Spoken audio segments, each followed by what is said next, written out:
Salut à tous et bienvenue sur la chaîne. Je m'appelle Émile Garnier et ici, on parle de voitures sous tous les angles, entretien, astuces pratiques, fonctionnement des moteurs et bien plus encore. Si vous voulez mieux comprendre votre véhicule et éviter les erreurs coûteuses, vous êtes au bon endroit. Pensez à mettre un j'aime, à vous abonner à la chaîne et à regarder la vidéo jusqu'à la fin. Vous y trouverez des infos vraiment utiles. Limite de la cupidité, nous aimerions dire que les concessionnaires du Kazakhstan sont beaucoup plus honnêtes que les nôtres. Qu'ils n'essaient pas de gagner des millions de tanches sur des tapis en caoutchouc et des filets dans les pare-chocs. Mais ce n'est pas tout à fait le cas. Hélas, dans ce pays, la pratique consistant à ajouter des « extras » est présente en quantité. Certes, l'Agence locale pour la protection et le développement de la concurrence, AZRC, l'analogue de notre FAS, tente de lutter contre. Ce phénomène est procédé périodiquement à des inspections et à des notifications sur la nécessité de mettre fin à cet outrage. Néanmoins, de nombreux grands concessionnaires de Hyundai, Nissan, Toyota, Lexus et Volkswagen ont été remarqués en train d'imposer des suppléments.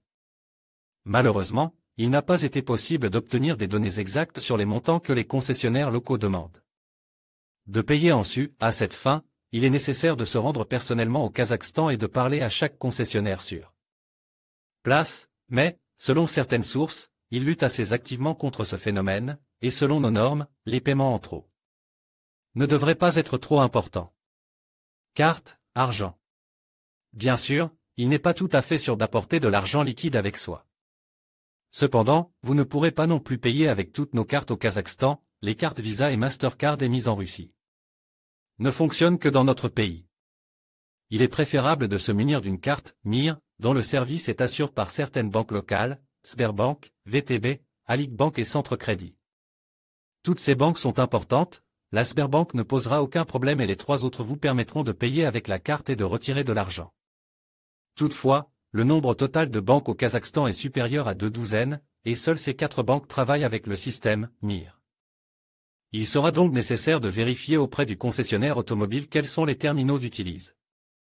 Si ces terminaux n'appartiennent pas à Sberbank, VTB, Halyk Bank et Centre Crédit, le paiement par carte sera impossible. Dans ce cas, vous devrez retirer de l'argent liquide, et l'émission se fera dans la monnaie locale, le tange. Bien entendu, il faut convertir nos roubles en tange, et le taux peut varier légèrement d'une banque à l'autre, la commission pour le retrait d'espèces constitue une autre dépense supplémentaire. Il n'y a qu'un seul conseil à donner, il est préférable d'avoir une carte multidevise, qui vous permettra d'économiser sur la conversion.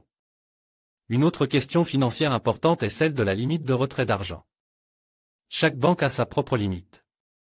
Si vous devez payer en espèces, n'oubliez pas que vous ne pouvez pas retirer la totalité de la somme en une seule fois. À cet égard, il est préférable d'opter pour un paiement sans numéraire. On entend parfois dire que certaines banques du Kazakhstan refusent lentement d'acheter des roubles, c'est-à-dire qu'elles ne vous permettent pas de retirer des tanches de votre compte en roubles. L'idéal serait donc de disposer d'une carte multidevise, MIR. La banque qui l'émettra n'a pas d'importance, vous pouvez choisir selon vos goûts. Que devez-vous emporter d'autre que votre passeport? Sans lui, bien sûr, vous ne pouvez aller nulle part. Tout à coup, il se peut que l'on vous demande l'autorisation de votre femme, mari, pour acheter une voiture. Oui, en Russie, ils peuvent demander l'autorisation de vendre, et au Kazakhstan, l'autorisation d'acheter. Toutefois, ils peuvent ne pas la demander.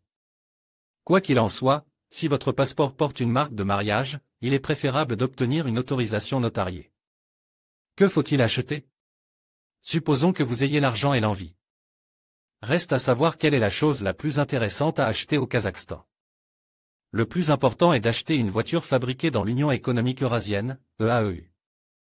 Il n'est probablement pas nécessaire d'expliquer pourquoi une telle voiture. Oui, il s'agit de l'ER GLONASS. C'est pénible, mais tout le monde devrait avoir un bouton GLONASS, à l'exception des voitures nationales et, ce qui est encore plus choquant, des voitures importées pour elles-mêmes par des résidents d'Extrême-Orient. Il n'y a pas d'autres avantages, donc si la voiture n'est pas fabriquée dans le UE et n'est pas équipée du système ER GLONASS, vous devrez vous donner beaucoup de mal pour la trouver. Et, comme c'est souvent le cas dans la vie réelle, ce tourment n'aboutira pas à un résultat positif, ces boutons ne sont tout simplement pas en vente, et la voiture a de très fortes chances de devenir un bien immobilier dans la Fédération de Russie. Toutefois, il existe des options. Des doutes, mais des options. La première consiste à importer une voiture avec l'aide d'une société spécialisée dans ce service.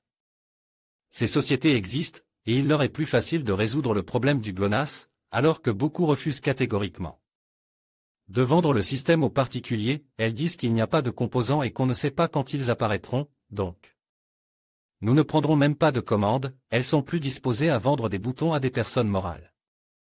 Le prix, bien sûr, est exorbitant jusqu'à une centaine de milliers de roubles, mais au moins, d'une manière ou d'une autre, il est possible de résoudre le problème. Parallèlement, il convient de noter que les prix ont apparemment commencé à baisser. Si, au plus fort de la demande de voitures en provenance du Kazakhstan, c'est-à-dire en mai, on pouvait demander sans risque 80 à 100 000 roubles pour le GLONASS, on peut aujourd'hui trouver le système pour 40 à 60 roubles. Mais pas pour les particuliers. Oui, et il fut un temps où il était dommage de donner 6 000 roubles pour ERU. La deuxième solution consiste à croire les bureaux qui installent ERU GLONASS de manière purement formelle, sur papier. C'est-à-dire qu'ils vous envoient le bouton, son code, numéro de passeport, qui doit être indiqué dans le certificat d'immatriculation. Lorsque la voiture est immatriculée en Russie, et l'acte d'installation. Dans ces entreprises, on vous assure qu'il n'est pas possible d'installer physiquement l'unité, sa présence n'est pas vérifiée partout. Le coût d'un tel service peut être très différent, de 40 à 100 000 euros. Et il n'est pas certain que le bloc soit envoyé.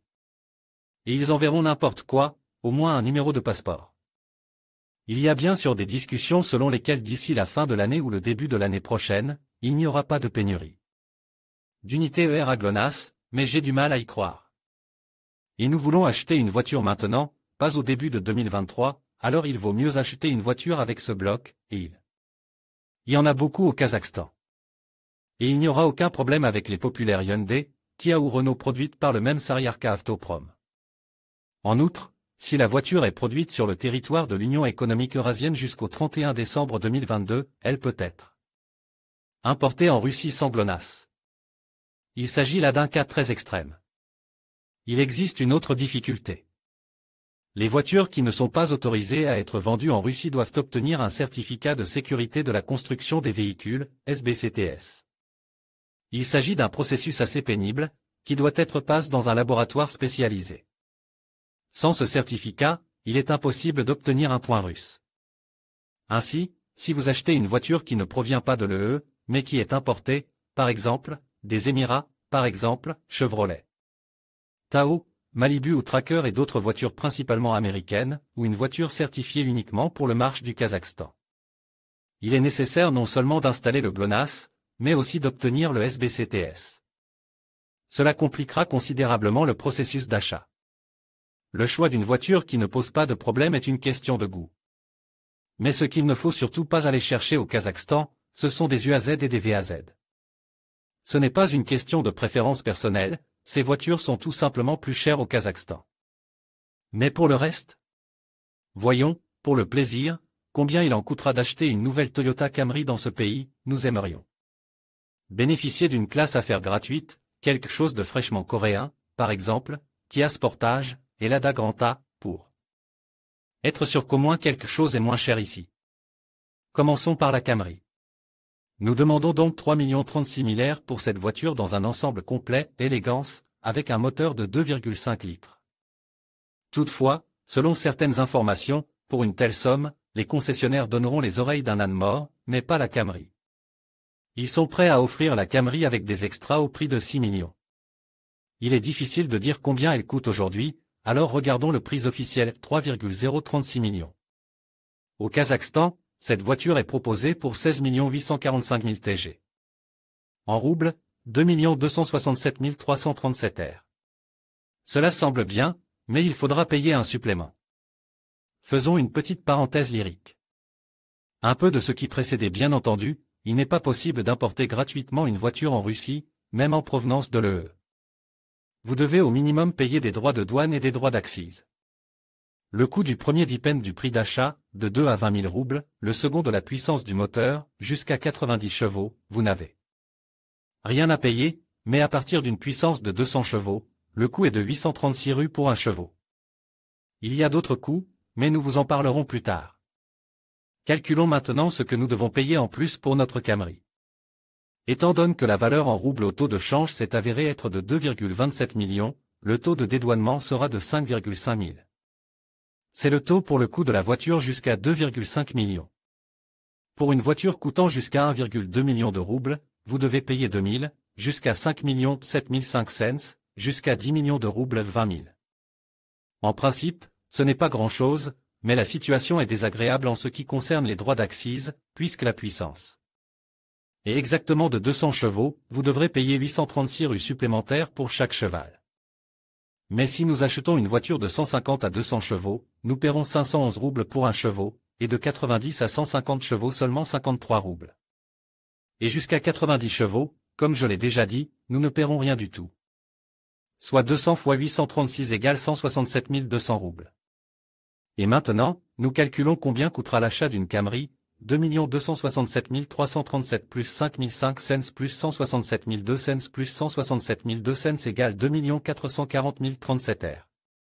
C'est au moins 595 000 moins cher que dans notre pays, si, bien sûr, dans notre pays, quelqu'un vendrait une Camry au prix recommande. Il est donc logique d'aller au Kazakhstan.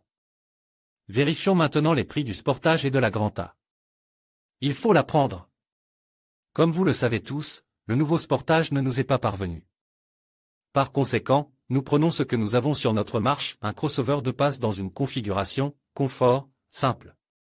Cette voiture équipée d'un moteur à essence de 2 litres, d'une transmission automatique et d'une traction avant nous coûtera 749 900 roubles, selon certaines sources, les concessionnaires sont prêts à la céder pour pas moins de 3,5 millions, mais qu'il s'agisse du prix officiel. Au Kazakhstan, ne soyons pas modestes et fixons le prix de la nouvelle génération, pour marcher, pourquoi pas. Là-bas, le tout nouveau Sportage, dans la même configuration coûtera 13 490 000 tanges. Chez nous, 1 815 754 roubles. Quelle vie les gens mènent? D'accord, nous comptons les droits de douane et d'accise. Dédouanement 5500, droits d'accise 150 fois 511 égale 76 650 roubles. Au total, 1 897 904 roubles. Moins cher de près de 852 000 euros. Nous avons pleurs, serre les dents et somme passe à la Granta. Dans notre pays, le prix d'une voiture nationale commence à 658 300 roubles. Bien sûr, sans aucun excès sous la forme d'ABS, ESP, airbag et autres climatiseurs et musique. Les Kazakhs s'apprécient davantage et n'ont donc pas de tel kit. La Granta la plus abordable commence à partir de la version standard, qui dispose déjà au moins d'un airbag conducteur, d'appui. Tête à l'arrière, de l'ERA GLONASS, de l'ABS, de l'BAS et de l'EBD. Ce luxe coûte à partir de 4 390 000 tanges. Soit 590 894 R. Certes, vous ne pourrez pas partir tout de suite au volant de cette voiture, vous ne pouvez que la commander et attendre 180 jours.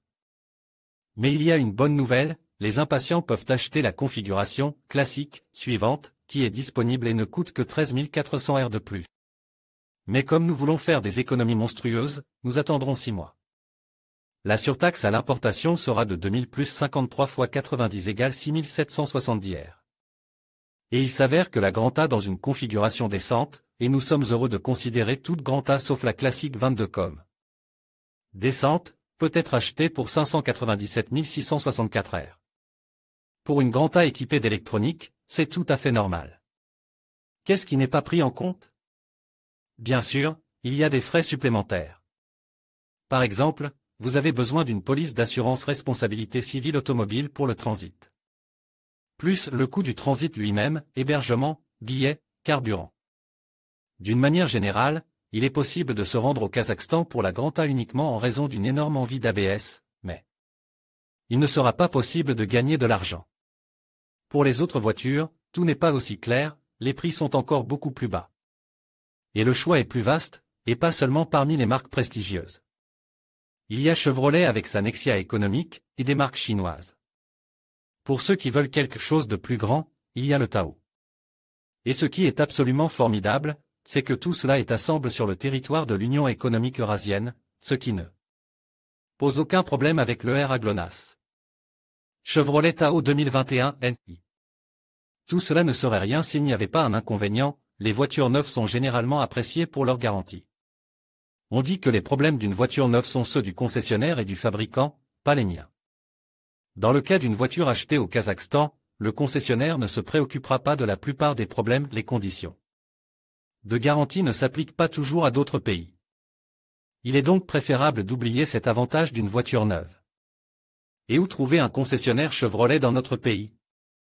Quoi qu'il en soit, même ici, il y a matière à réflexion.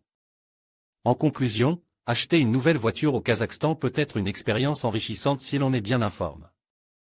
En suivant les conseils que nous avons partagés, vous pouvez économiser de l'argent tout en évitant les pièges courants. N'oubliez pas de comparer les prix, de vérifier les offres spéciales et de bien lire les contrats avant de signer. Prenez le temps de faire vos recherches et de vous préparer, et vous serez en mesure de faire un achat judicieux qui répond à vos besoins.